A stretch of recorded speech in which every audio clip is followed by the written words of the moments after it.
still rebuild engines and knows how to make them work. I think that's what he's here for. Yes. Huh? Okay.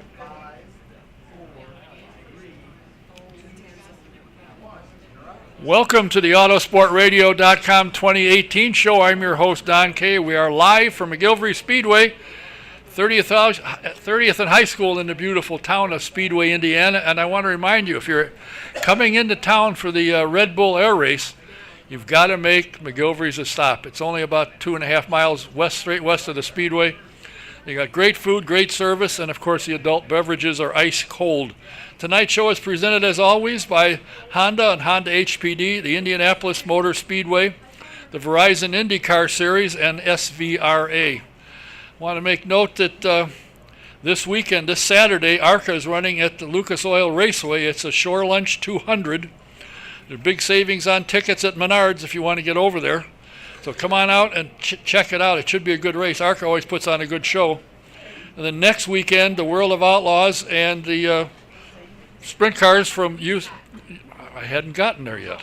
The sprint cars from USAC will be at Terre Haute. It's the Friday, Saturday show. It's the Wabash Clash. So the action track at Terre Haute, Friday and Saturday, 12th and 13th, the World of Outlaws and the USAC sprint cars. But this weekend, this Saturday, it's the Shore Lunch 200 with the ARCA cars and stars in town. For those of you who hadn't heard, the author of Through Noggle's Dirty Goggles, John Noggle had a stroke on Sunday. He is getting better. He's showing improvement, and the doctors have said that he should be able to start rehab in the next couple of days. So we want to wish him well. And as I said, don't forget, you don't want to miss the Red Bull Air Race. If you haven't seen it, it's very interesting. A lot of people say, gee, I thought they'd run 2 or 3 planes. Well, it's kind of hard to do that. But it's fun to watch. So if you get a chance, you want to get out there. And they got motorcycle trick rider of some sort. They've got helicopters that does stuff you won't believe that. And they got a plane that will do the same thing. So if you get a chance, get out to the Red Bull Air Race at the Indianapolis Motor Speedway. Next week, my scheduled guest is Jason Penix. He is the coordinator with the IndyCar Series and the Indy Light Series, and I got a bunch of questions for him about the Mazda Road to Indy program.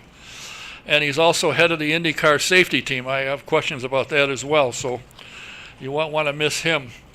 And strangely enough, my guest tonight is the man that I talk about I don't talk about him personally, but talk about every week, and that's your favorite doctor's appointment. Who is it? The dentist, of course. Well, you want to go to the best one, you go to the Indy Dental Clinic. Dr. Jack Miller and Dr. Liz Lewis have absolutely the finest practice, and you'll love it. Give them a call, make an appointment, 317-846-6125. That's the Indy Dental Clinic, 317-846-6125.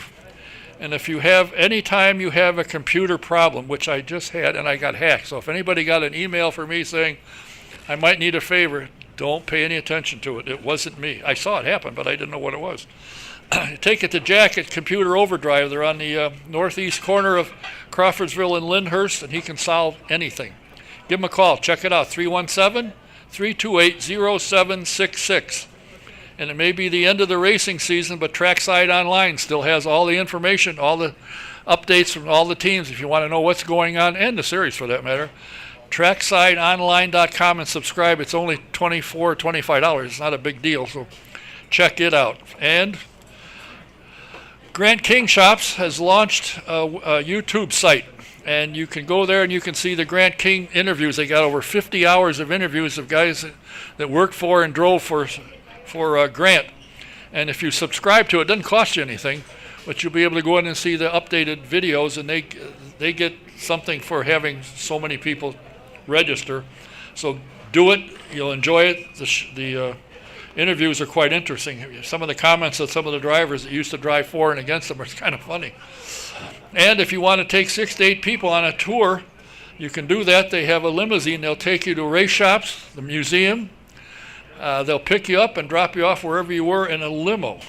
So if you want to find out about that and reserve it, the number in the office is 317-820-3595, or you can call Bill on his cell. He loves that. at 317-371-0290. Now, my first guest is a gentleman that I've always enjoyed. When he was in the IndyCar series, when I first got to know him fairly well, he accomplished something that I know I would love to have done. I know a lot of people would. He qualified for 3 Indianapolis 500s. He is, as I say, a practicing dentist, and if you ever need teeth pulled out, this is the guy that does it. He works out every day, 6 days a week, until Wednesday when he goes in and does oral surgery. He and his wife have got a phenomenal practice, and if you check up on the Indy Dental Group, you'll find they're one of the highest rated in the area. His son is now a driver and is moving along. We're going to find out what they're up to. But in the meantime, please say hello to Dr. Jack Miller.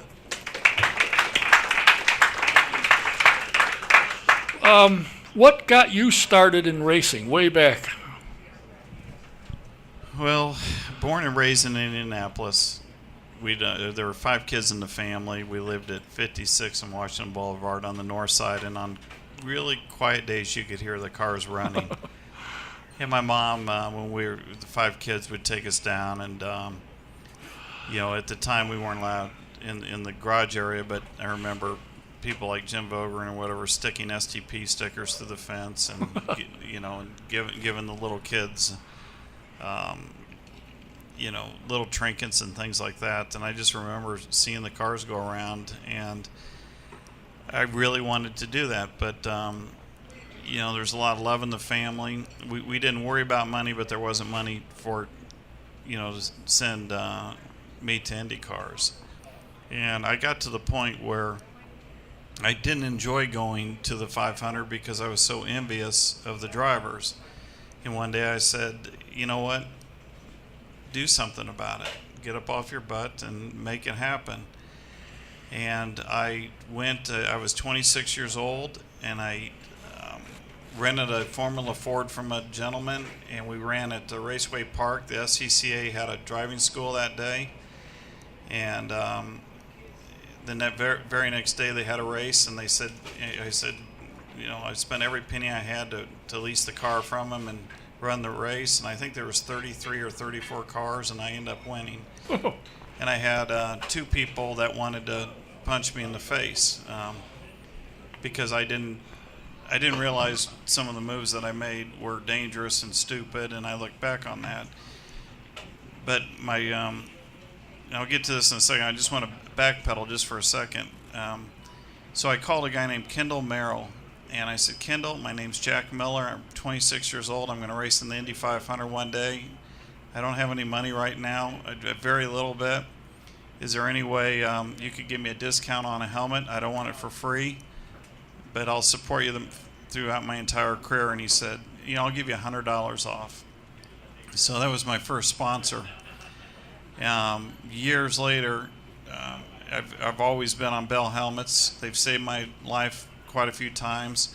And I got to Indy in '97, and that's when I had Crest toothpaste, and a lot of other companies wanted to get on board because they were spending millions on full ads in USA Today and et cetera. And Bill Simpson came up to me and says, hey, we'll pay you $10,000 to some amount like that to switch over. And I said, I can't do it. He goes, why? Bell doesn't pay you. And I said, no, but Bell gives me helmets. And they gave me $100 off when at that time in my life was like $10,000. And I need to be loyal, and I'm going to be loyal to them. And he says, I respect that. And to this day, my son is one of the factory Bell racers and wears Bell all the way through. So getting that out of the way, I've told the story before. I sat down and I watched television for a couple days, and I wrote down every commercial, where the money was being spent, and most of it was health care, shampoo, makeup, oral health care, and I thought, well, if I was a dentist, I could get money to go racing, and the rest is kind of history at that point.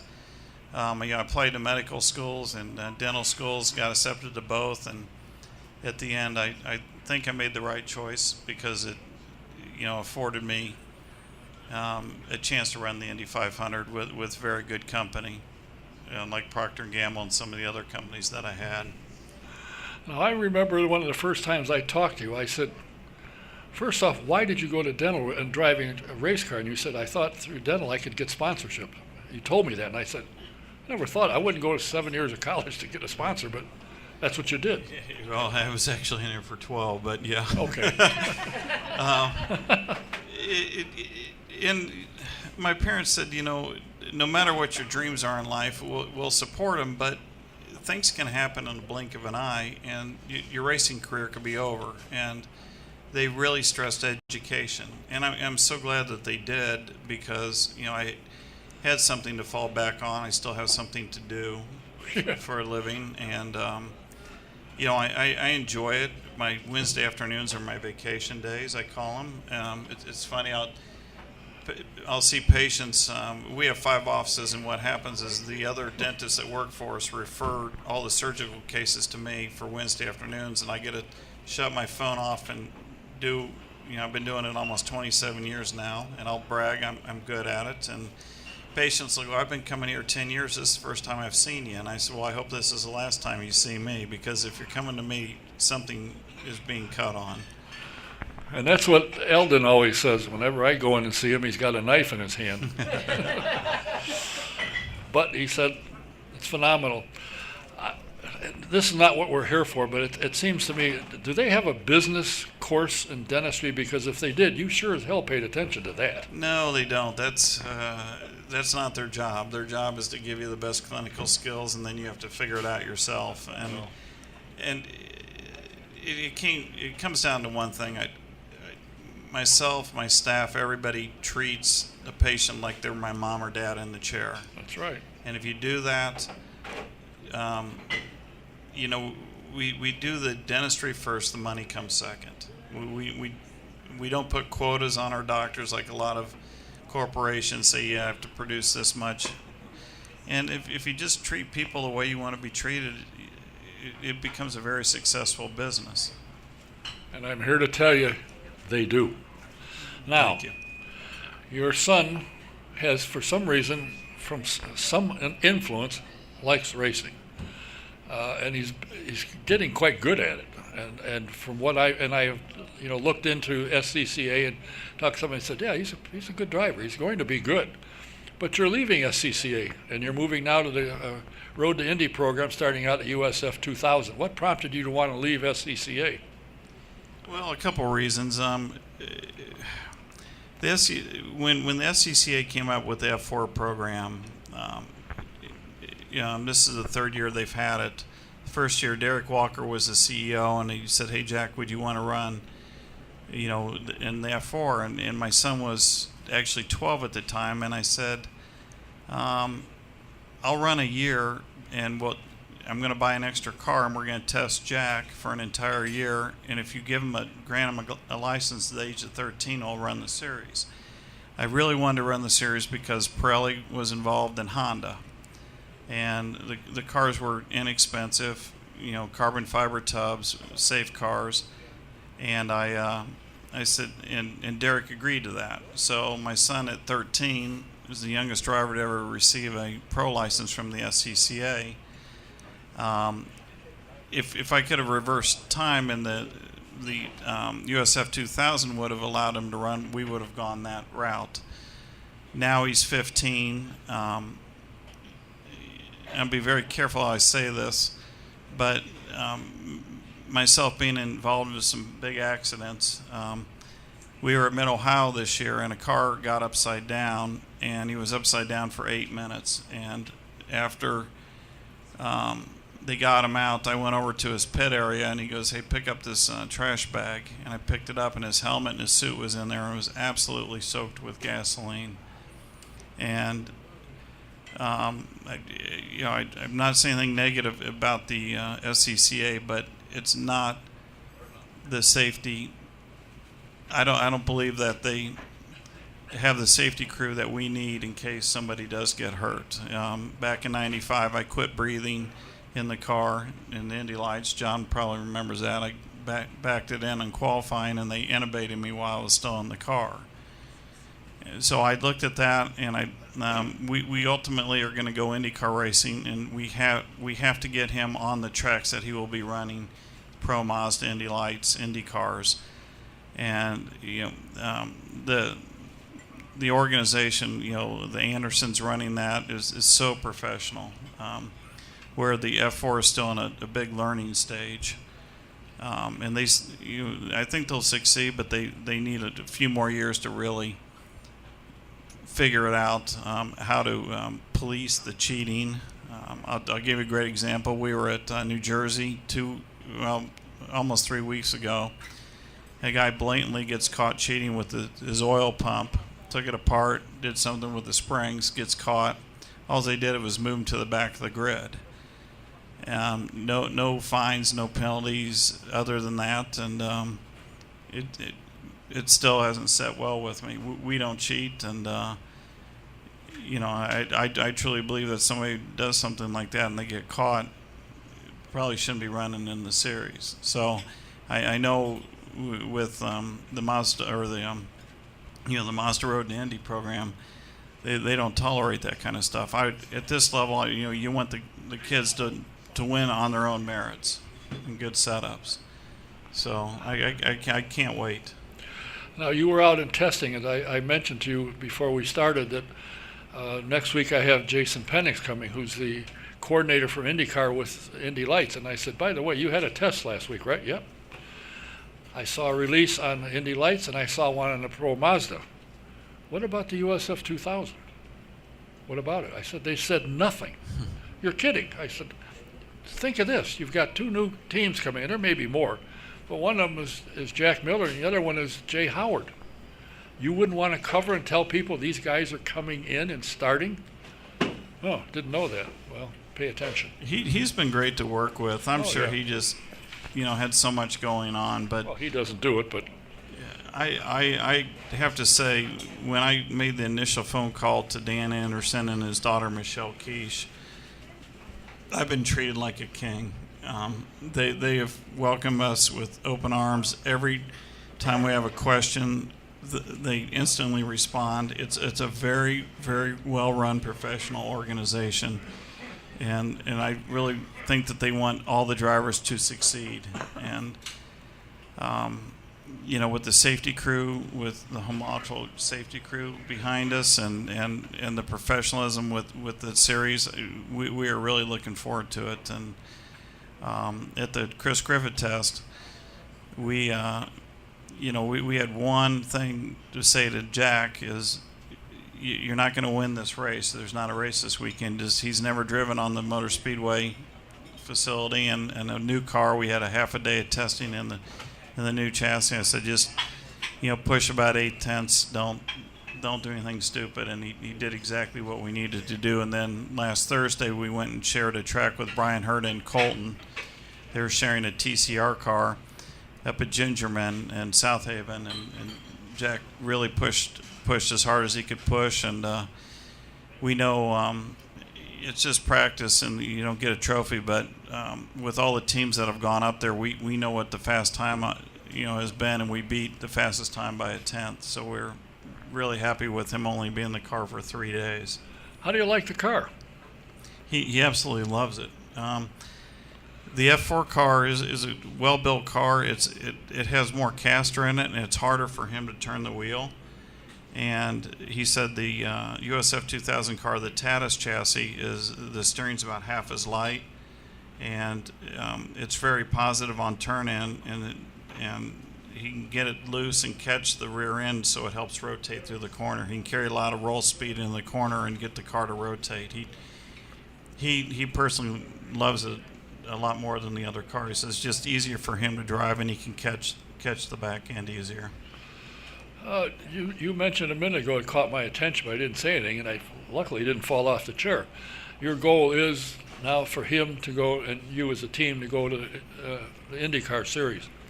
I remember back some years ago when you had kind of packed it in and retired from driving, I said, why don't you start a team?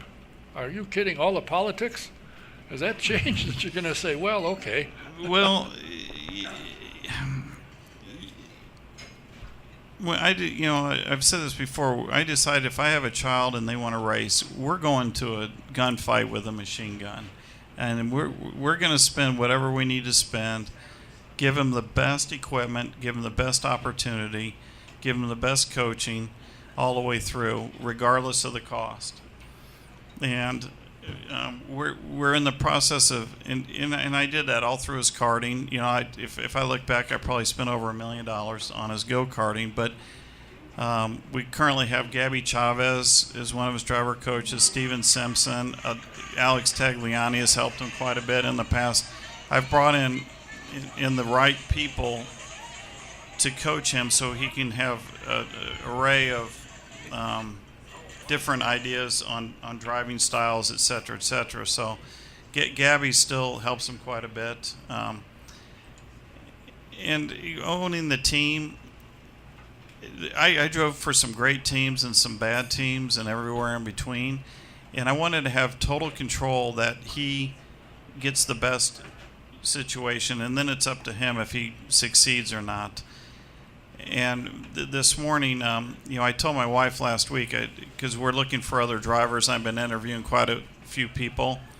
And, you have some drivers that aren't so good with a lot of money, and you have drivers that are really good with a little bit of money and everywhere in between. And I told my wife, I said, you know what, I'm going to go do what I do best. I'm going to go raise money, and then we're going to bring in the right teammate for Jack, regardless of what it costs. And, this morning it just, there was fate. There was a company that came in. We bought some milling equipment so they can make crowns instantly, and we spent $100 and something thousand with them, and their national sales manager was there today, and I was talking to him about the race program. He says, put together a proposal for me. We love it. We like to do entertainment. So it was good to get back in the saddle. It's one of those things, when I raised money at the time, I hated doing it, but the satisfaction of when you actually land a company is really fulfilling, and today was very fulfilling. I got a second chance of life to do it right, and to try to impress upon my son on how to go out and find sponsorship dollars and make it really work for the companies that he's driving for. Well, I got to think, one of the things that's always bothered me is and particularly in today with the internet and social media, you need to brand yourself. And it seems to me he's in a great spot. He could do that with the dental business and so on and so forth, to brand himself. So when you mention, Silver Crown Jack, I know exactly what you're talking about. I mean, I just made that one up, and I think, for you to put something together, which I'm sure you will at some point in time, so that he won't have to, be so difficult. I mean, when you hear the mayor of Hingetown, you know exactly what they're talking about. You don't have to go on. And I think today's world, there's so many other things for people to do to occupy their time. You want them to come racing. How do you catch their attention? What's his thinking? Does he want to continue on? Does he have a sister who said, well, how come I don't get to race? No, his sister absolutely doesn't want to have anything to do with racing. I think she was 3. I put her on my lap and I did a shifter kart down in Whiteland, and after about 2 laps she was crying so hard wanting to get out of it. And no, he's I don't want to say the word obsessed about it, but he knows every single thing that's going on in Formula One and IndyCar way ahead of time. Kind of reminds me of Mr. Donald Davidson with the facts. Last night I went over to Adam Vinatieri's house. They did an article with Jack and Adam, and they want some pictures taken. And we have a little Mini Cooper, and I was on the phone while he was driving. He's 15. He has a learner's permit. And I looked down, and we're doing almost 70 miles an hour around one of the roundabouts on the north side. And I said, it's a good way to not get your license when you're 16. But it was fun. And I am going to put a plug in for Adam. I mean, I think everybody here saw that he broke one of the records this year. He has the big one to break. I think he's down to 26 points. I'm not sure exactly, but it was pretty neat. He had about 10 kickers in the NFL, over the last 24 hours. Congratulate him. The only one that didn't was Morton Anderson. But Really? He You're said he hasn't kidding. heard from him yet. Oh, that's kind of strange. But Adam, once he's done in the NFL, he wants to drive one of these cars really bad. Their contract won't let him drive it, and you'll see him at most of the races as soon as he's done playing. And that could be another 5 years the way he's going. well, he's loving it still. He wants to break the record, and he's in the sport for the sport, not for the money at this point. And so there's a lot of players that just look at the paycheck, and he doesn't look at the paycheck. And his son's they call him AJ as a kicker. He's a freshman at Carmel. Oh, really? And as a kicker for them, and he says there's a tremendous amount of pressure on him to do well. Oh, I'm sure. How did you two hook up and his interest in motorsports? I mean, it just seems there are not many. Every once in a while, I see an NFL will get involved a little bit, but he's been with you for quite some time. Yeah, the day he moved here 13 years ago, his satellite guy, he has a had a house in the village of West Clay where our dental office is, and he asked his satellite guy, "Did you know anybody around here that has a shooting range? I'm going to Africa hunting, and I need to sight some guns in." And the same satellite guy that did my house, he says, "Yeah, I called Jack Miller," and he called me. He says, "Hey, do you mind if I come down and have a shooting range in my backyard?" And he came down, and we just became good friends. And he really didn't have. He had some custom motorcycles made when he played for the New England Patriots, but he didn't really have anything fast. At the time, I had a couple Ferraris, and so he took one out, and I took one out. We go have fun with it, and it was kind of it was putting a match to gasoline, because I had some guns, but nothing like he had. So he's like, "You need to buy this one." So I started buying guns, and I said, "Well, you need to get this Ferrari."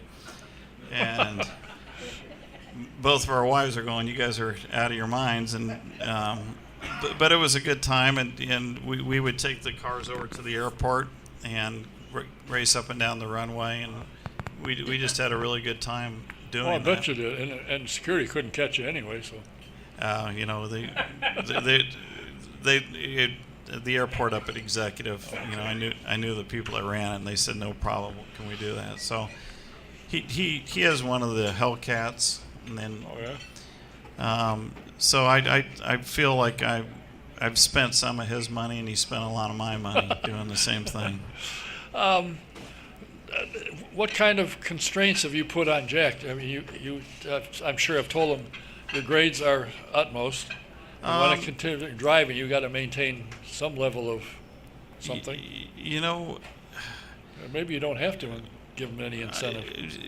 I don't have to. He knows, and he goes to a school named Park Tudor. I've heard of it. And the nice thing about the school is he misses so many school days for the racing and the testing. It's a private school, and I'll just say it, it's $25,000 a year per child, so they're very, very easy on letting your kids get out because they don't get federal funding. Like the public schools get federal funding on attendance, and ever since my kids were small, going there, first grade or whatever, the teachers would say, "We don't want you ever asking if your kid gets his homework done." Because the class size is so small, that like 9 to 12 kids in each class. They said, "You're paying us a lot of money, and we're going to police that, and we're going to expose their weaknesses, or if they don't get it done, to the other kids." And they know. And he's a very competitive person, so he keeps his grades up. He's 15. He hasn't turned into a bratty teenager yet, and I don't think he will. I'm hoping he doesn't. That's Mr. Kavanaugh, but I like Kavanaugh, so So do I. But you have to.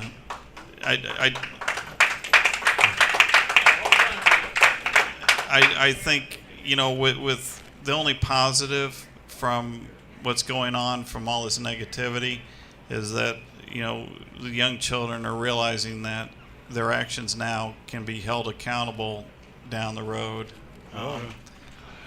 And as you know, I flew Vice President Pence many years in my plane, and he's been to all the events. We were there on election night, and he was talking to Jeff Sessions, and so he realizes that if you want to make it up to the top, that you have to have good grades, and it shows a mindset that your brain is organized. Well, I've met him several times. When I came into your trailer, he came right down and shook hands. How are you, Don? Which young kids generally don't do. They'll just sit back, but he doesn't hesitate. And your office staff has mentioned on a number of occasions. I said, does young Jack come here? Oh, yeah, he's here. What a nice, do you know him? What a nice kid. So everybody speaks very highly of him. Oh, thank you. And when I left your transporter, I went out and watched when he was running. I found his car. I went in the pit area to see what the hell his car number was. Then I went around a couple of locations and watched him. And I thought he was doing quite well for having just gotten into the car. And he didn't have all that many miles under his belt. But I said, how do you like it? Oh, I love it. How's the horsepower? A lot more than I used to have. Yeah, this car shifts quicker. He says it's more of a race car feel. The biggest compliment that he said to the car is the acceleration is very linear, and there's no hesitation in between shifts. It's a good car. I think it's going to be good fun, and I think that the Road to Indy program needs to pick up on some of the young kids like your team coming and joining them now.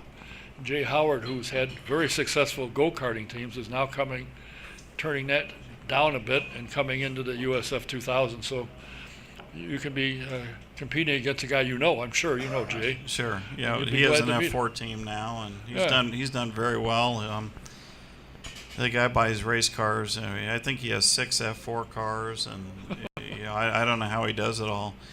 But soon, maybe in the next 2 to 3 months, if you have me back on the show, if things go the way we think they're going to go, we're going to have an announcement of the century with a team driver of Jack, and it'll really it'll be very exciting. You're invited now. Let me know. We have a non-disclosure agreement. Well, that I agree, but we've been. Yeah, you're invited now. Whenever it is, okay. let me know. I'm ready. Yeah, it's we'll see how it goes, but it will bring a huge name to this series. Bigger than Steinbrenner? Oh yeah. I don't know. I just thought I'd ask. What do you think of that move, having a Steinbrenner family getting involved in IndyCar? I can't think it can't hurt them because everybody and their brother knows who Steinbrenners and the New York Yankees are.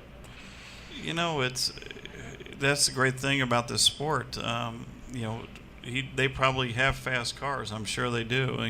Maseratis, Ferraris, Lamborghinis, or whatever, and a lot of people just realize at that point, that they maybe aren't cut out to go race an IndyCar, but they still enjoy it, and they enjoy being around the fast cars and going to the testing. And the other day, Brian, I was talking to Brian Herta quite a bit while Colton was in the car, and then Brian would jump in the car, and it was pretty neat. I said, so who's faster, you or Colton? And they both looked at each other.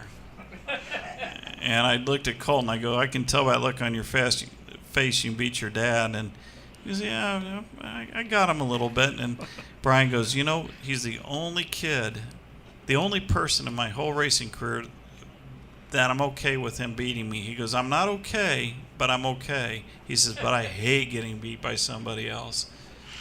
And, and I said, well, Brian, first of all, you're way too old to be in the car. But Brian did a really good job, and it was fun because I raced against him in Indy Lights, and he beat me really bad, and he was very good in the Indy Lights series, and it was kind of full circle, and Jack got to talk to Colton quite a bit, and they got their picture taken with them, and it was neat knowing somebody. It's kind of like announcers, Andretti's, where the second generations are coming around, and now I know what they feel like, how proud they are. All right, now, have you been in a car? Nope. And you haven't said, come on, Jack, let's take a few laps? When I got finished with racing, I picked up flying, and that's my love and my passion. No, I'm afraid to get back in it. Why put that needle back in your arm? It's, yeah, I can't hit my head again. I've had a few hits on the head, and it hasn't affected me at all. But I had my fun. I love doing it, and I love watching him run more than I think I would love being in the car.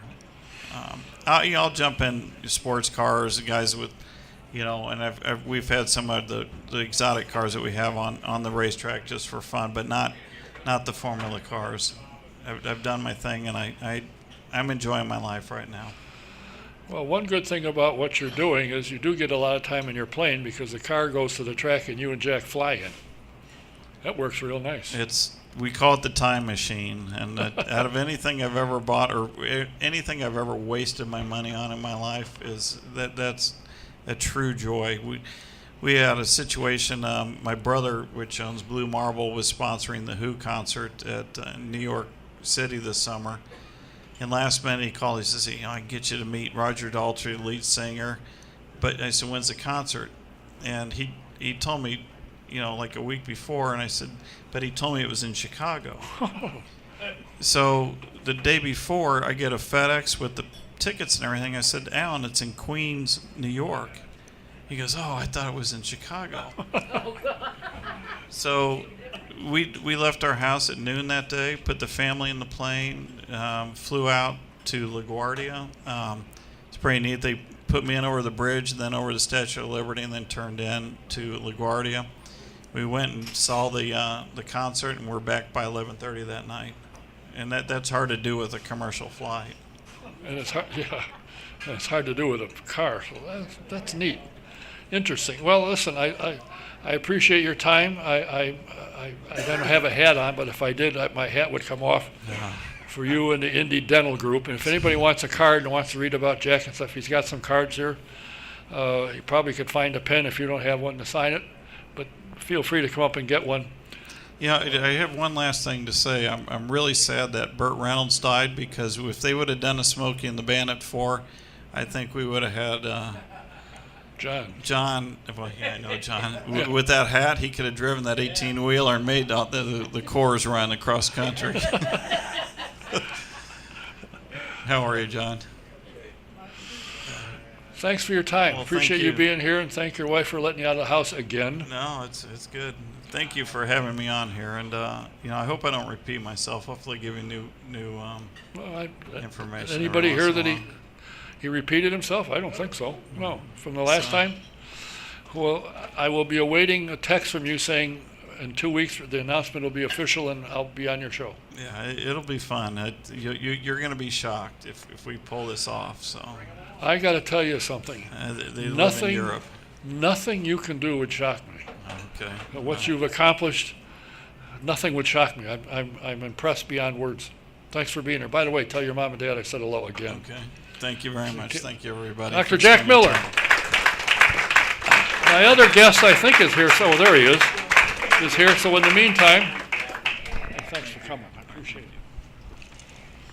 I want to remind you that leave some up here. Some people want them. Be glad to come pick them up. If you're looking for Chevrolet, there's only one place to go. Sam Pierce Chevrolet in Daleville, Indiana.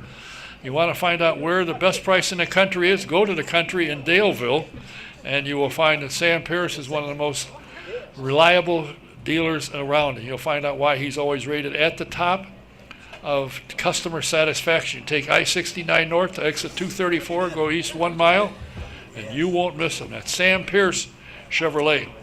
If you'd like to take a ride in a two-seater and find out what it's like to ride in an Indy car, that's what you got to do. You go to the IndyRacingExperience.com. You can pick a date, and I think they run through October, if I'm not mistaken. Or you can call 317-243-7171, ask for Shonda. Find a date that works for you this year or next, and mention SJ1. You get a 50% discount. So check it out. It's a very worthwhile ride. And if you haven't joined the IndyCar Nation yet, you're making a mistake. You need to join. They have all kinds of perks at the racetrack. You get VIP treatment. You can take a 2-seater ride. You can wave the green flag. All kinds of things you get. So all you got to do to join and save a few bucks is in the promo code box, put in DONKAY, DONKAY 15. You get 15% off a champion or legend membership. Don't miss it. Get it. Is it time for insurance for your home, your car, your commercial building? Do what I did, what a lot of people have done. Call Mike Pardee at VP Insurance. They're located at 5004 West 16th Street in the beautiful town of Speedway, Indiana. And Mike will take care of you. Whatever you need, whatever you got, you get better coverage for less money. Number is 317-248-0070. That's VP Insurance and Speedway, 317-248-0070. And if you happen to be a vintage car buff, I highly recommend going to svra.com and subscribing to the Vintage Racing Quarterly. It's a first-class, top-of-the-line magazine, great stories. Find out what some of the cars you knew as a kid, they're still running. They're out on the track. So check it out. That's svra.com, the Vintage Racing Quarterly. Subscribe to it.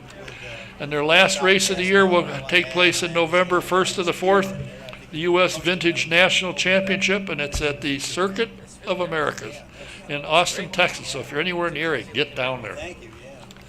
My next two guests are two gentlemen that I had to bribe to get here. The gentleman sitting closest to... Did you get any money? No. Okay, no, I didn't either. Did you get a hot dog? That's the bribe, buddy. The young man next to me is the IndyCar Insider, and if you read his works, I'm impressed, and I'm sure everybody else is. I have watched him in the paddock area. Nobody ducks him. I've seen him in the admin building. All the league officials will talk to him. He gets a straight story, and he reports the straight story. And I've got some questions for him, so he generously agreed to be here. Please welcome the writer for the IndyStar, Mr. James Ayello. Thank you. And sitting next to him is this old guy. I will start out by saying he is a 3-time Sagamore of the Wabash winner from Governor Kerner, from Governor Pence, and from Governor Holcomb. How the hell he got the last one, I'm not sure. He is also a 2-time winner of the Citizen of the State Award, whatever that is, which means he's a good guy. He and his wife have been involved in the 500 Festival for many, many years. And with a close friend of his, he's able to weasel his way in to get free food at the hospitality at the Speedway. He is a doctor, a PhD, and I have the utmost respect for him. He's a co-founder of IRMA, the Indiana Motorsports Racing Association, which is not only Indiana now, it's starting to go across the country. And they've got a fundraiser coming this Thursday. Please welcome my friend, Dr. Mark Eutsler. I'm going to let the doctor rest a minute. I mean, after listening to all that nonsense, you go,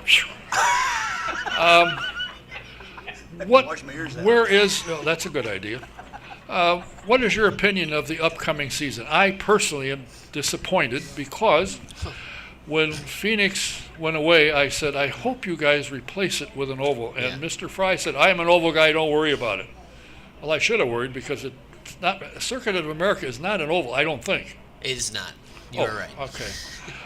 What's your opinion of what they're doing and where they're headed? Yeah, I think they definitely looked into a lot of the ovals that I think we talked about on this show. I think Kentucky, New Hampshire, Homestead, I think they were all explored. Homestead, forget that.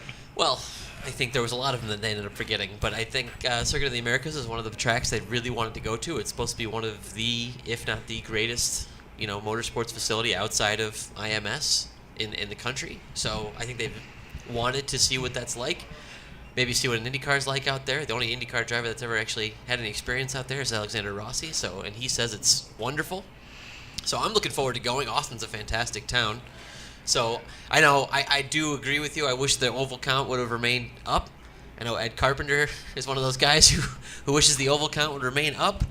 And I think they'll eventually try to get back to that, depending on some things moving in and out of the schedule. But I think I'm looking forward to the 2019 schedule. I like Monterey, Laguna Seca replacing Sonoma. Don't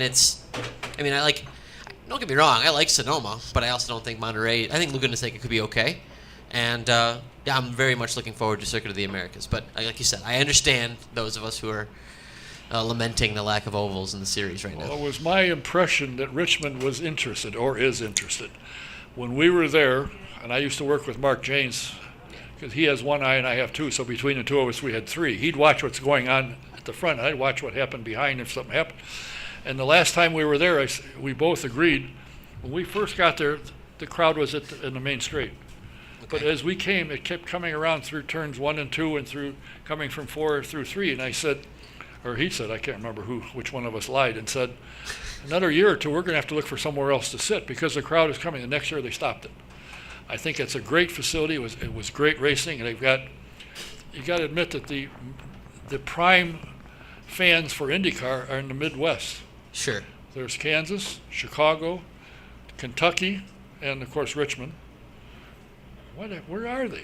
Well, I would pose to you though, where have the best races been so far? Where were the best races this year?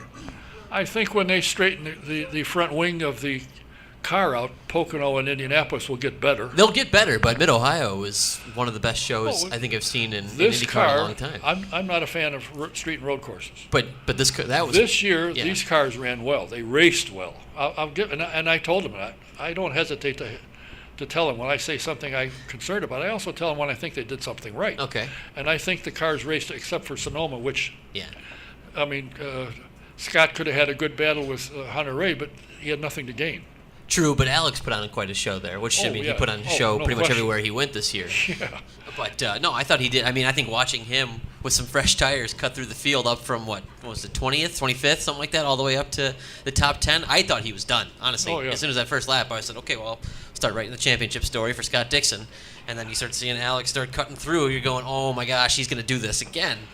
And he couldn't quite get all the way there, but valiant effort. And like I said, I think the road course racing and the street course racing this year has been some of the best IndyCar has seen in years. So there's reason to be optimistic about where they're headed for next year. Yeah, but see, my problem is you sit in a media center and you got 17 televisions to watch. I sit on different media centers, and I'm going too. I sit on top of somebody's car and can't see anything because the car's going by, and that's the end of me.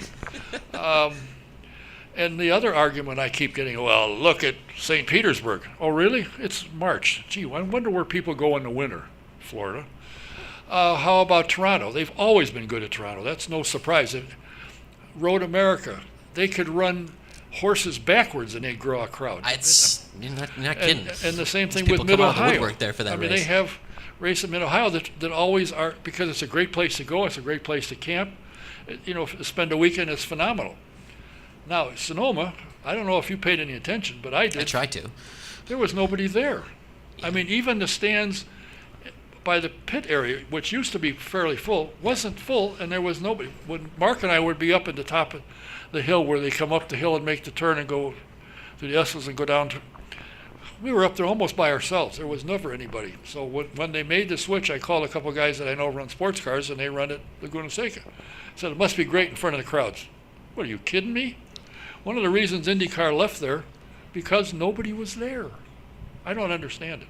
Well, there was a financial incentive that made Laguna really? Seca a little bit more attractive. You mean to tell me money influence? Oh, well, just a little. I never would have thought of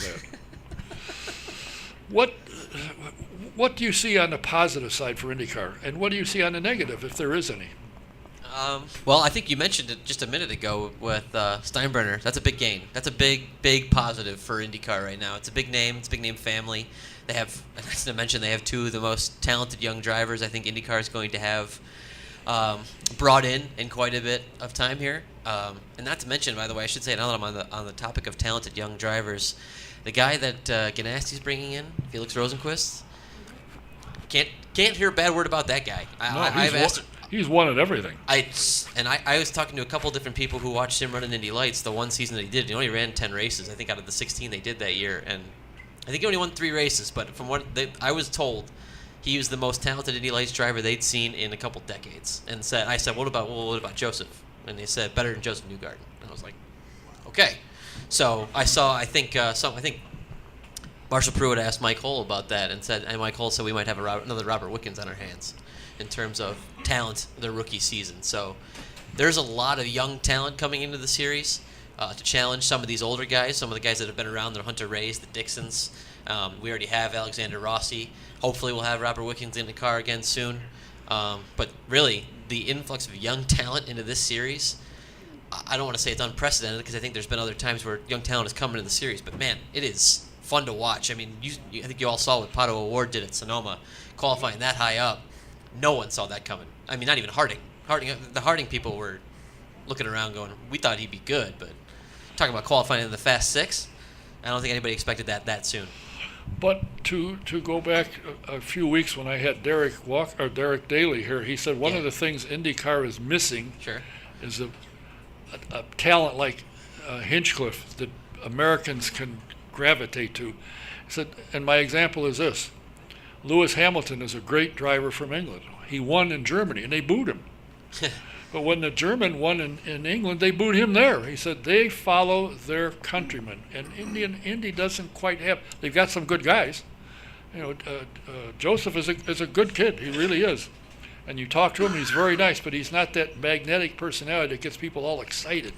And I think that's what they're missing. And believe it or not, one of the most popular drivers in IndyCar is Connor Daly, and he's not even in it. I agree. I think there's going to be. I know Pato O'Ward is Mexican-American, but Americans in there, and that kid, in terms of compelling personalities, it doesn't get much better than him. There's been numerous people I've talked to that compared him to Elio Castroneves in terms of charisma, and I think I might be underselling him a little bit. The kid is great in front of a camera. He's great to talk to. He is honest. He is competitive. I really think people are going to enjoy watching him race.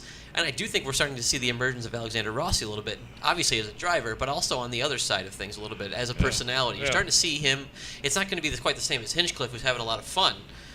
But Alex has a kind of a quick wit and a cutting personality a little bit. I think you can grow to enjoy as you get to know him a little bit. And I think a lot of IndyCar fans have enjoyed his take no prisoners attitude out on the track. I mean, that guy is not going to give you an inch. And if you give him one, he's going to take that space. And I think that's a fun thing to watch. Well, you'd think he would have popped out of his cage a little bit, having lived with Hinch for a while. He's starting to a little bit. He does that podcast with Hinch, and you can hear him. He's coming out of it for sure. And the thing that amazed me when Pato O'Ward came, Irish, Mexican. Wait a minute now. I know. It's confusing, right? But no, he's got. I think he's got the. I always flip it. I can't remember if it's the Irish. I think he's got the Irish father and the Mexican mother, which I got the opposite. That's how I am. I got the Irish mother and the Hispanic father. So. Why don't we strap you in a car then? Oh, I don't think that's a good idea. But if Dale Coyne or anybody's looking, I'm willing to hop in and give it a try. Usually, a couple times a year, he's looking. There's a TBD in there for Dale Coyne, and I've volunteered, but he hasn't called my name yet. I see. He just signed a guy. He's got both drivers signed under contract already. We'll see. I said he might. Maybe more to come. But yeah, for sure. He's got. Well, it sounds like Ferrucci is. I don't know if that's necessarily official, but I think that's. The release I saw from them said it is. Okay. Well, there you go. Then it's official. And then he's got Sebastian Bourdais, who I still think is among the most underrated drivers in the series. Definitely one of the most talented guys. I mean, you see. Speaking of Mid Ohio, gosh, the work he did there definitely reminds you of why he's a 4-time champion. Well, what I feel good about is Dale's got all this handle now. Now we can get to the sandwich shops and pipe them up a little bit, maybe start a couple more. I'm going to talk to the young man sitting next to you. All right. You okay? Yeah. He has. I look young when I'm sitting next to Don. Yeah. You know what? I'm not sure why I invited you. This is Autosport Radio. I'm compelled to tell the truth. I don't know if I should be sitting in between you guys. Unlike his very close personal colleague, to me this is Dr. Mark. I don't care what anybody says. He has more designations than I think. I think he made a couple of them up myself, but I'm not sure. But I copied him from you. No, you did not. Some of them I don't even know what they are. I have no clue. And I don't know how to look them up. I put in the ignition and nothing comes up. Don't know. I don't know. Anyway, so you and Brian co-founded IRMA. Yes. And it has become extremely successful. I think you have said the last time I talked to you that you guys were surprised that it has gotten to where it is as quickly as it has. We really are. We thought maybe we would do 3 or 4 markers a year. We'll be 5 years old in December, and we've done 37 markers. So, and as you pointed out, thank you very much. And the money for those are raised in local communities and by people who have an affinity towards those who we honor with the markers. So it's really been very gratifying that this idea is kind of struck with people. And as Howdy Bell likes to say, this is something that maybe should have been done 50 years ago. So I think a lot of pent up interest in it has aided our success. The thing that interests me is the fact when you first started, it was a struggle. You'd set a date you want to put a marker up, and you struggled to get the money in place in time to be able to put Now that's not an issue. No, it's become less of an issue. I think our body of work is known, and what we do and what we're about is known, and the way that we do things. We always check with the family of an honoree. Do you have any objections to us doing that? And then trying to find a location and raising the funds. So we do it in a respectful way, because some people may have ideas of what they want. And Bob Gates, who's on our board, writes the language for the markers, which has been a real blessing for us to get that approved by all the players and the sponsors and the families. And so we're just I think that's known. Our quality of work is known, and I think people respect what we do. Now, strangely enough, you do have expenses. We do. Therefore, this Thursday there is a fundraiser, and it's going to be someplace quite unique. If you haven't been there and haven't seen this is quite the place. It's the Ray Skillman Museum. And people say, Ray Skillman, he sells cars. Yeah, but he buys them too. Yeah. And he has a museum with some spectacular vehicles in, and he's hosting your fundraiser. He is, yeah. We're just delighted to be able to offer this experience at the Ray Skillman Auto Museum in Greenwood behind the dealership. And aside from maybe the collection pieces that you may have heard of with Ray, he purchased some things from the Don Smith collection this summer. He purchased the carousel that was formerly owned by the Indianapolis Motor Speedway Museum and restored it completely, so it will be operating during the fundraiser. We've got a Can couple. you go for a ride? I think you can for premium donors like yourself, Don. You can go for a ride. Who the hell's he talking to? It isn't me.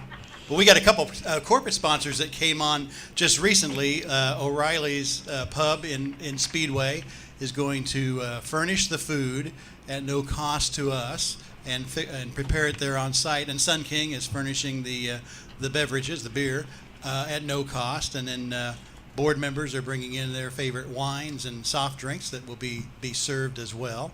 So what do you need to raise funds for? You're getting everything for free.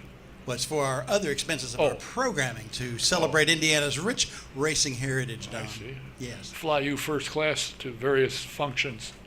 Get Jack Miller to fly you. What the heck? That would, yeah.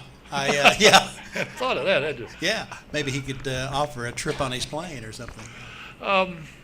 So tell me, besides Ray's car and the food from O'Reilly's, what else can we expect? You have auctions, I suspect? We do. We have a silent auction, and we have some great pieces that some of the vendors at the Jungle Park reunion very graciously donated to us. We have a number of items from Bev Sentman, who is the owner of Jungle Park, that I just picked up today. Fabulous things, a big stand-up advertising board and some posters and shirts and decals and die-cast models. I had a whole trunk full of things from her. It's just delightful. And from your buddy Mike Smith of Home and Memorial Way, we have some banners that have been out on Crawfordsville Road. So they are very not only unique, but have actually been in place. And he took them down and stashed them. He took them down himself and held them for IRMA. Oh, it was boy. fabulous. What a wonderful person. Yeah, absolutely wonderful, yeah.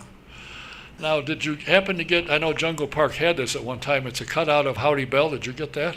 We did not get that. We'll have the real Howdy Bell. Oh, that's what I was afraid of. We'll put him on the carousel and there turn you it go. up to maximum speed. There you go. I'm sorry. Yes, Yes. $50, and it's from 5 to 8 Thursday night. You can get tickets at racingmemorial.org. There's a separate link to the Ray Skillman fundraiser, and you can order either or pay for them either through Eventbrite or PayPal, or you can buy them at the door. $50. What do you get for $50? Other than to spend time with you, of course. Other than, yes, which is a bargain at twice the price. I would say. But, and will Ray be there? Ray will not be there. He's racing. So unfortunately, he will not. He's what? He's racing. His grandson's not racing. Oh, yes, they are too, aren't they? Yeah. That's right. So, they will be. Yeah, we had hoped he would be there, but he will not He be. stood you up. Okay, I understand that. Yeah, his grandson Drew is doing quite well. He's in the playoffs. He's creating the history of tomorrow today. I guess. Driving a Ray Skillman car. He probably got off the used car lot. Put an engine in it, and away they go. Does Brian, I know Brian's got something of a health problem. Does he get to go to all these events? He does. Yes, he's doing quite well. He's got some cancer, but he's able to, it's being managed through pharmaceuticals, and it's doing quite well. So it's kind of being managed like a chronic condition. And I sometimes forget he's ill because he just goes. He's really the engine that makes IRMA go. It's his vision and his hard work. For example, today, of course, we have to have a liquor license to serve the alcohol in Johnson County. So the chief of police had to sign that, and then he had to take it out to the east side of Indy, where the ATC is located, to get it all authorized. So he was all over town today and yesterday, managing that in addition to his full-time job. So we all work together to make things go. Is it a cash bar? No, it's open bar. There you go, Don. Open bar. So yes. Pardon? You don't drink? Okay. Can you dance or sing? Not anymore. Oh, Okay. Jim, have you, excuse me a minute, I'm going to talk to this young fellow Certainly. over here. Have you followed drag racing at all? A little bit. I did some stories on the U.S. Nationals and when they were here. When it was here. When you're in off season now, does a star say, take some time off, kid, don't worry about it? No. So No. what are you covering I now? was at the Colts facility up on 56th today, all pretty much for the day, talking to Frank Reich and working on a story about the defense and talking about the Patriots game coming up this Thursday. I haven't followed them as closely as I used to, but their defense seems to be not too bad. They certainly gave the offense opportunities after opportunities. A win last week, and it didn't work. Yeah, the offense ended up coming back in that second half, but the story that I wrote today was that the fatal flaw for this defense so far has been not being able to get off the field on third down, and especially late in key situations. Right now, they've had every opportunity to beat the Eagles, and the Eagles had to put together, I think, a 12-minute drive or close to it. And then there were 3 series last week against Houston where they had just stopped them and stopped them from kicking a field goal. They either could have won the game or kept preserved the tie at the end of the game there. But yeah, so It is what it is. And strangely enough, I think J.J. Watt came up to Frank and said, that was a good call. I think there were a lot of fans of that call on both sides. Yeah, I think Houston was happy about it for certain reasons, but turned out a lot of the players were happy about it. I think it shows faith in them that he believed that they could get the job done. I wasn't personally. I don't have a problem with going for on fourth down. I love going for on fourth down, but the problem is all the other things he had to do after that with about 20 seconds left on the clock. That would have been real hard to accomplish. So, but I get it. You know what? You rolled the dice. That the team was already 1-2, trying to get a win. I understand. And I think it will give them, like you said, the courage that he trusts us. We can do this. And he's got a very young team, one of the youngest teams in the NFL, I think. And I think it'll work in his favor in the long run. Absolutely. I think I don't know if you can win the locker room with a loss. That seems like a weird thing. But he definitely, there was a lot of young players that said, okay, he believes we've taken strides this year. He believes that we are going to be able to put ourselves in a position to win. We don't have to play for ties. So I think that was probably a good thing. What's that? You traveling Thursday? They pitch you for Unfortunately, no. I will not be traveling on Thursday. I'll be watching. a very big team. Are you going to be watching the? Anybody here a Cub fan? No, nobody here. You gonna be watching the Cubs? Right back behind you I here. know that. I know he's there. I will be cheering hard for the Colorado Rockies tonight. Okay. Sorry. I'm sorry. I'm a White Sox fan and I'm bitter. That's what So. Oh my. White Sox. All Exactly. right. I know. And it's an ugly. Jealousy is an ugly shade. But All right. Now, do you get to follow the Pacers at all? No. Are you No. involved in the Pacers? I'll be at Pacers practice tomorrow. Will you? Mhm. Boy, you got all kinds of suits. You run around in shorts tomorrow at the Pacers game, and you got a helmet and shoulder pads for the Colts. Yeah, they let me play. Unlike Dale, they actually let me play, which is nice. Oh yeah, sure. Yeah, Play with a ball boy. Hello, you play. Yeah, nice jump shot. What is the attraction for you in racing? I mean, if the sports here at Indianapolis, the Colts, the Pacers, the fuel, all the things you can do, what's the attraction for you with motorsports? What's that? Soccer. Oh yeah, soccer's I good. forgot about that. Excuse me, Soccer's the Indy good. 11. I'm Yeah, sorry. and baseball. I get that. Who? The Indians. Oh yeah, Indians they're still too. alive. There's a lot right? of things going on. Yeah. So why are you solid into racing? Was that your choice? Or You know, did it's they funny. say, And "Here, boy"? I'm gonna plug something that I didn't think I was gonna plug tonight, but You're getting engaged. no. What you trying to push me toward here? I don't know. Man. Anyway, Yes. I don't know if any of you have seen or heard about the new Scott Dixon documentary, Born Racer. It's available now. You can download it or order it online. But it was nice. I got to see the movie about a week ago, and it was strange for me because you get behind the scenes. It's very much in the nitty gritty. But for me, it almost pulled back because you're so into it every week. You're covering all the small details, and then you forget how much everybody, not just drivers, how much everybody sacrifices to make that sport go, and what they're putting on the line. And again, you're talking about drivers in this situation. What they're putting on the line every time they get in a car, and it's incredible. And I don't think you fully appreciate it when you're doing it every day. And then this movie, I thought was fantastic. It kind of putting in perspective how much these crews and their family members and the families of the drivers and all these things, all these people, all they give to make IndyCar the great sport that it is. And that, not to take away from other sports like basketball and football and things like that, but it's so different. It's so different what these guys in motorsports have to do in order to be great. So anyway, I would recommend seeing the movie. If you didn't yet, it's great. If you IndyCar fan or not, it's really a great movie and great documentary. So yeah. Anyway, that's why I like covering motorsports. Did you see the interview afterwards when Emma said when this came up, we had to think about it because they wanted to be with us 24/7. Yeah. It took a lot of thinking, before we agreed to it. Did you see what Chip said about that? No. Chip said, well, we were looking for a sponsor, so we figured why not do a documentary? Well, I got to think that PNC is thrilled beyond words. You would think, except they didn't appear in the movie.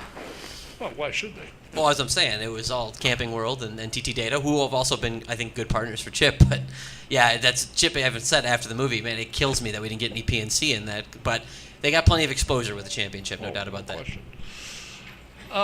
What's next for the IRMA organization? You're going to have this fundraiser. You're going to get a bunch of money, so you guys will be able to go and write it off for lunch. You and Brian can go to all of the hot spots. But what's next? We're What's just happy to come here at McGilvery's boy. and be at the feet of a giant. Who the hell? Where's there? John's the biggest one in the room, I think. What's your next? Well, next, we've done all the unveilings, the marker installations that we're going to do for this year, but next year we will do two with ARMA, the American Racing Memorial Association, the first one being in Fresno, California for the Vukovic's, and then Tinley Park for the Bettenhausens. Thank you. Yeah. And here on the home front, we're looking at Studebaker in South Bend, Hoosier Tire in Lakeville, Bob Glidden in, I believe, in Whiteland. Yeah, Whiteland. Right. Robbie Stanley, I believe, in Brownsburg, and Lingenfelder in Decatur, Indiana. Those are some that are in the works at various stages of ready to get on the schedule. So we really did a quick start this year, starting in April with Mel and for Mel and Don in Lebanon on Mel's 85th birthday, and I was just by the park the other day on, I think it's State Road 39, and that marker's right there on the highways where they decided to permanently install it. It looks great and very visible.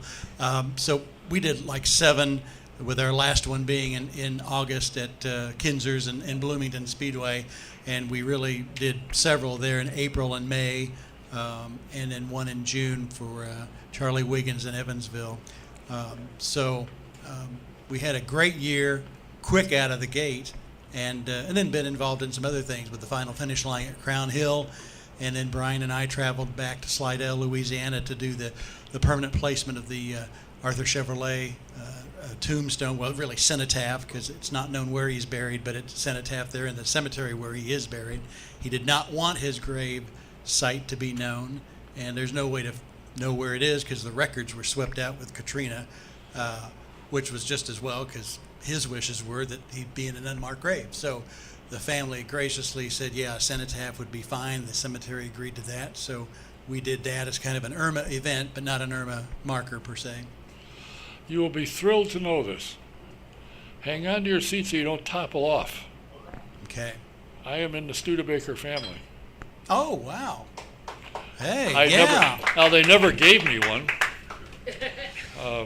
so I don't know, but So you have an interest in probably contributing to the success of that. without market. any question. Yeah, without any question. Great. My I mother, like the way Don makes these commitments right on his show. It's wonderful. Yeah. I got news for you. I'm going to borrow the money from Smith, but he doesn't know it yet. Okay. That's okay. As long as the check clears, we don't care about the trail. Hell. Yeah. It's too heavy to bounce. It won't bounce, believe me. No, but my mother, I didn't know that, yeah. my mother's father was a direct of the student. He was Really? a Studebaker, yeah. Okay. So I never knew that. I didn't either. Wow. I just made Somebody it up. should interview you. You did you? Okay. Why would they want to talk to me? What do I know about Studebaker? We had one, but I mean that was in the 50s or 60s, Sure. 40s, something like that. Anyway, Mr. Ayello, something that's impressed me about what you do. Number one, as I said, I when I go to a race, I kind of look around and see who's doing what, who's napping, who's freeloading, and I see that you are easily can approach team owners, drivers, crew members. I saw you sitting in the admin building, and I said, gee, what brings you here? I said, I'm going to go interview Mark Miles. You have access to everybody because in what I read and what I see of what you do, you report what you're told. You don't take a wild shot at something and end up saying, oops. And I think you're doing a phenomenal job for the sport. I hope that Garnett puts some of what you write about the series in the areas they're going so that people can read and know what's going on. Do they do that? Yeah, they publish a lot of my stories are in USA Today. So I mean, they're most weekends I think on IndyCar. I think Thursday and Friday I should say they publish my IndyCar stories. So that's great. I mean, it's flattering and it's awesome. It's awesome. Every once in a while. My uncle actually does a lot of traveling. Will send me a picture of he's at a hotel and he gets USA Today and he sees the story in the USA Today. So it's really nice. And I know that IndyCar is getting some national coverage, which is very important for the sport to see, to get it everywhere. Well, I think you're right, and I think I was very saddened personally because I like the guy to hear that CJ is leaving at the end of the year. Yeah. I've always gotten along with him, but. He's got me a little upset. He will be here. He said he's looking for a date and he will come here before he leaves. And I said, I want to have lunch because I got some questions I don't want to ask you on the program. And he hasn't responded to that one. I said, I'll even buy. I'll talk to Joe Welch, borrow a couple of bucks, and I'll take you to lunch, is what I told him. It's very generous of He you. probably thought your email was hacked when you said that. Yeah, well, and my email was hacked too, big time. See? But, I'm sorry to see him go, but I've got some questions. Don't miss CJ for sure. He does a lot of good job. Everybody I've talked to about CJ said he was a great people person, brought a lot of people together, had a lot of really good ideas, and helped bring IndyCar to where it is over the last 5 years. He's going to help kind of finish off that very important merger with NBC here, and so I think that's going to be the last big mission that he has, and then he's going to move east and spend a little more time closer to his family, and I think that's Well, good. his wife and kids are here. What's wrong with that? Well, they're here, but I think they're going to go east with him. I don't think he's leaving them. Oh, okay. Just leaving you. Sorry. I will remind him that he'll need a bigger snow shovel if he goes east. Yes. Yes. But I think he spent a lot of time in Michigan, I think, so I think he's pretty used to it. Oh, and he spent time in Japan, and I babble a little bit in Japanese to him, and some of it he recognizes, but it's kind of fun because I spent a lot of time there, had a good time, and loved it. You know, you went to a journalistic school. What you do now and what you do on a daily basis, can that be directly gone to the classes and the education you got at Mizzou? Yes, 100%. Missouri was among. I mean, it's considered one of the best journalism programs in the country, and it was one of those things that I figured once I got into journalism, I might as well try to get to one of the best, and I was fortunate enough to be able to go, and it didn't let me down in any way, shape, or form. There's, I think I've told you before, they have a newspaper that's run by students, or I shouldn't say run by students. It's run by teachers who are also editors, and all the art stories are written by students, but it's actually released into the public for like a normal newspaper. So there is no better way to learn than that when you're 18, 19, 20 years old, and people in the community are reading your stories and going, you don't know what the heck you're talking about, and you go, yeah, you're right. So I gotta probably learn. So yeah, that's, you know, you get the chance to cover some highly ranked athletic teams, which I did, and cover the softball and baseball teams were both ranked at the time that I was there, and so it was an invaluable experience for sure. For the articles you write here about IndyCar, do you get any feedback saying, where did you come up with that? All the time. Do Yeah. you really? Yeah. You know, I read what you say, and there's no way I would go, where the hell did you come up with that? Because I don't know. I get a lot of what I read is from you. And I figure if you put it in, appreciate that. somebody told you that. That's I only make up 5-10 stories a year, so. I'm just that's kidding. not I'm just bad. kidding. I'm just kidding. I'm just kidding. I was going to say, It's a hell, joke. is that all? I make up 44 of these a year here. No, I mean, there's a lot of people who disagree with my opinions. I don't write too many opinion columns, but when I do, I get people that say that don't agree with what I have to say, which is fine. Which, I mean, they're entitled to their opinions. There are people who have been following IndyCar a lot longer than I have, and I respect it. To be honest with you, I like the negative feedback. A lot of the time, it makes me reconsider what I wrote, and think of things in different ways. Sometimes I dismiss it, but most of the time, I read it and go, okay, well, how could I have addressed this issue? So no, I actually I appreciate any feedback I get. Honestly, I know a lot of people say that, but I do really appreciate even. I prefer if you're gonna send me a negative email to do it nicely and not call me an idiot, which has happened a few times. But Hell, I get that all the time. yeah, exactly. So not exactly do you mean, constructive exactly? criticism. Yeah. Well, I'm just. All right. I was gonna say I'm very surprised by that. That's all I was gonna say. Yeah, right. No, anyway, but I do get feedback on that. So, but like I said, I appreciate it, I learn from it, and hope to minimize that next year. You never will, because no matter what you say, somebody's going to say you're wrong. Yes. And they wouldn't have a clue if you're wrong or not, but it sounded good. I mean, I couldn't dispute anything you say. If you talked to Jay Fry, unless I was sitting there, how the hell do I know what he said? Yeah, like I said, I mean, I don't even make up a little bit, so it's not And really. if you publish a lot of BS, they wouldn't talk to you. They said there's no sense telling. Make it up as you go. Yeah. So that's my say. I think what you're doing is phenomenal. I think Thank you. that I think you're doing a great job, and I look forward to reading your stuff on the Colts and on the Pacers and on the Indy 11. Do you get to go and watch them at all? I haven't done any Indy 11 yet, so Oh. hopefully soon, or maybe at one point. I don't know. But I got to do a little bit at Indianapolis Indians, and I usually get to try a bunch of different weird stuff during the IndyCar off season. So All right. What's next with you? This Thursday? This Thursday, Starts at 5 5 o'clock. 5 to 8. 5 to 8. So you got to get all your drinking in 3 hours? Ooh. Oh, you're drinking in 3 hours, and drink often, bid early. Or drink early, bid often. Thank you. There you go. Yes, Yeah, that's what you want them drinking Obviously, first. I've been then doing bid. some of that tonight. Yes, drink early, bid often, and a lot of great items that we have. I posted some pictures of some that I've kind of set up, staged them quickly in my garage to snap what Beverly had given to us today, and I think we had some lists up online as well. So it'd be a great experience opportunity to get some things maybe you can't just get anywhere. And help a good organization. Thank you. Yes. Yeah. And I chewed Bob's fingers off today. I said, I've asked numerous times, put me on your email list. He said, you are. I said, no, I'm not. I don't see anything from you. Sherry, somebody or other, I got it Yes. from her. She's the one who does it. I said, oh, they've given you an underling. Ooh. He has become very high level, hasn't he? They're colleagues. Colleague, I'm Yes. sorry. Yeah, Okay. Sherry Tucker on our board takes care of communicating and keeping relationships with what we call our legacy folks. That might be families of those we've honored and people in the media like yourself. And then Barb Hellier is our membership coordinator, so those who are members of the organization hear from her. So that's kind of how we've divided that up. It's a total team effort.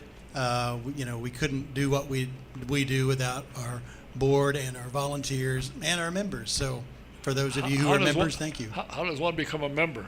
On our website, there's an application for membership, and it's $25 a year. You get a card and an IRMA pin, and your website address is? racingmemorial.org. Racingmemorial.org. And it's to be able to spend time and talk with you. It's only $25 a year. It's only $25 a year. I know why. The fundraiser supplements the rest. We want to keep the public cost low. I know why that is, because Howdy Bell, if they talk to you, here's Howdy go. Truth, and the stipends that I get from Autosport Radio are able to sustain me all the way almost to Brownsburg on my way home. Well, I hope you drive carefully, and I look forward to perhaps dropping in Thursday Please do. We'd love to have you. at the museum. Ray Skillman Auto Museum. And it's a good thing he's not there, because he'd probably try and sell you a car. Absolutely. Quite a guy. Thanks for You being here. can tell him you drive Studebakers. Oh, he'll be so excited. In fact, he's so excited he won't be there. That's how excited he is. I thank you for your time. Last minute as usual.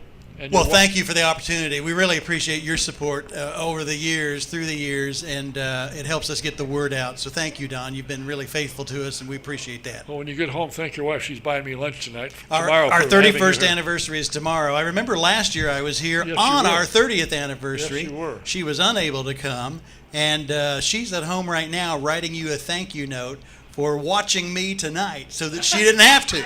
So everybody wins. What a night. Thanks for being here, Dr. Mark Eutsler.